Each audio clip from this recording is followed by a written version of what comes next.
Praise the lord. దశలోనీయులకు వ్రాసిన మొదటి పత్రిక 2వ అధ్యాయము 11వ వచనము.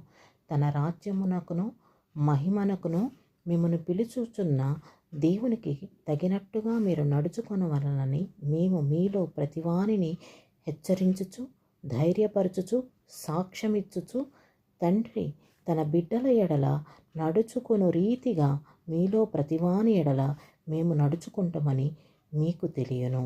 ఆ హేతువు చేతను మీరు దేవుని గూర్చిన వర్తమాన వాక్యము మా వలన అంగీకరించినప్పుడు మనుష్యుల వాక్యమని ఎంచక అది నిజముగా ఉన్నట్టు దేవుని వాక్యమని దానిని అంగీకరించితిరి గనుక మేము మానక దేవునికి కృతజ్ఞతాస్థుతులు చెల్లించుచున్నాము. ఆ వాక్యమే విశ్వాసులైన మీలో కార్యసిద్ధి కలుగుచేయుచున్నది. మన దగ్గరికి హెచ్చరించే వారు వచ్చినప్పుడు, మనకి చెప్తున్నప్పుడు ఆ హెచ్చరికకి మనం లోబడి